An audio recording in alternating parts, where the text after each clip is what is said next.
Hello and welcome to the One Life Church devotional series where we cover the entire Bible in 20 months. Well, today's chapters are Jeremiah 17 and Revelation 21. In Jeremiah 17, he kicks off by, again, looking at the sin of Judah and saying judgment is coming. But then very quickly, he goes to this promise in verse 7.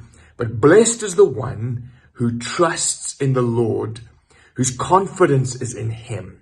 And then he describes what it's like to live trusting in God. They will be like a tree planted by the water who sends roots into a stream. I don't know if you've ever seen a tree right on a river's bank where the roots go down into the riverbed. It does not fear when heat comes. Its leaves are always green. It has no worries in the year of drought and never fails to bear fruit. Trust in the Lord. That's how you'll live. Fruitful, free of fear. And he says, and then, he goes back to look at the heart and he says, the heart is deceitful above all things. Who can understand it? I don't know about you, but sometimes the things that pop out of my heart, when I get frustrated, I think, God, where did that come from? And the Lord searches the heart and he examines the mind and he rewards each person according to his conduct. Then he goes on to say, keep the Sabbath, behave yourself, in other words, according to the law. I don't know about you, but I am so grateful that I am judged now according to the conduct of Jesus. Because of what he did, I am righteous. And there will be a reward for me as I live my life out in faith, but I am spared the dreadful future of having to have my deeds all line up perfectly before God, because, as I say, my heart outside of Jesus is a wicked place. Now, Revelation 21, the second last chapter in the Bible, paints the picture of the new heaven and the new earth and the people of God that'll spend eternity with Jesus. He says, I saw a new heaven and a new earth.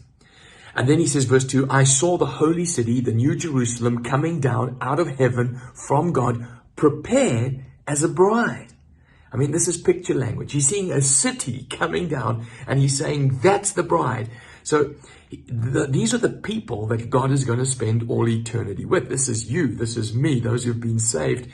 And in this chapter, he sees his people. He describes them as a bride. He describes them as a city. He describes them as a holy mountain. He describes them as a Jerusalem.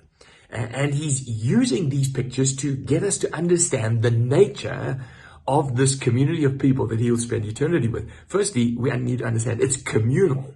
He's not just spending eternity with us individually. We're together. Secondly, he says it's full of light. Verse 11 says it didn't need a sun or a moon because the glory of God will be within it. So it'll be like a precious jewel, like jasper and crystal. It'll be shining. It'll be radiant, like you see an aeroplane light in a dark sky from a long, long way away. The light of God will permeate his new people. There will be walls around it. What does that mean? Well, it means you can be in and you can be out. And he's making that point. He's basically saying there's no discrepancy. You're either in this new kingdom or you're not. And he describes the gates.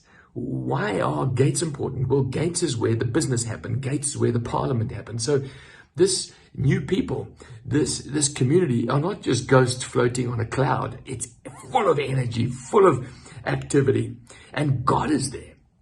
He's the glory within it. It's not like this dark, damp, old historic church building that we see in Europe. No, it's full of life, full of the life of God. And verse 24 says, all the nations of the world will be included in it.